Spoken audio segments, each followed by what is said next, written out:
Good evening, Kentuckiana. I'm Bob Sokoler. My partner Kirby is on assignment tonight. And up first this evening, word of an increase in deaths and complications from a form of plastic surgery.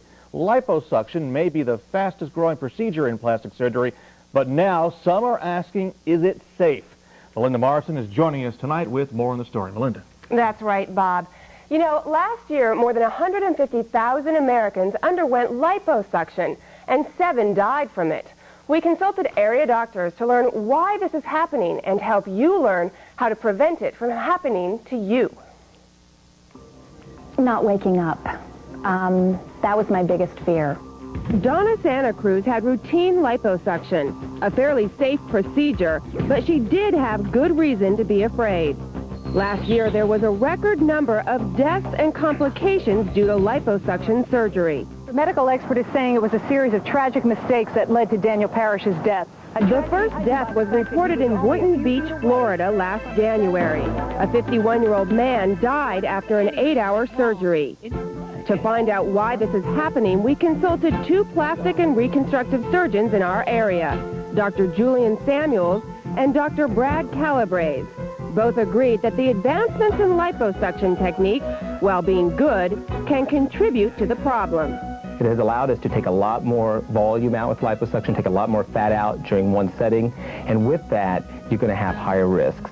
So how do you choose a doctor? It is very confusing. After all, this publication has more than 13 advertisements for doctors who can perform liposuction. Perhaps there's a better way to choose a doctor. To help reduce the risks, we asked both doctors for some guidelines. You want your surgeon to be board certified in plastic and reconstructive surgery. Don't just look for board certification. You want board certification in plastic, and here's the key, reconstructive surgery. Not some other specialty where the doctor hasn't gone through general surgery and plastic and reconstructive training. Are they qualified, and do they have privileges to perform that same operation in a hospital? Because the hospital will do an excellent job of really reviewing the credentials of that physician to determine whether they are capable of performing that operation. There's also some controversy surrounding large volume liposuction, where you take out more than the standard 5,000 cc's of fluid. It probably needs to be in at least in an outpatient setting of the hospital where the patient can be adequately monitored, and performed only by surgeons who have extensive experience with large volume liposuction. And last but not least, listen to your doctor's requirements on what you need to have to be a good candidate. I always think you should get a second opinion, but if you get multiple doctors that say no, 2 or 3, I think the answer is no.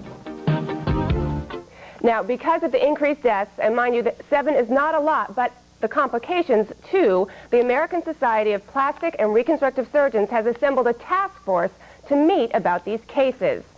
And locally, Jewish Hospital has also set up a committee to look at their liposuction cases to prevent this from happening here in Louisville. And you're right, 7 is not a lot, but, no. But when you look at the complications that occur in addition to the 7, then there's room for concern. You don't want any. It's not such a hard surgery. None should be happening. All right. Thank you, Melinda. Sure. Well,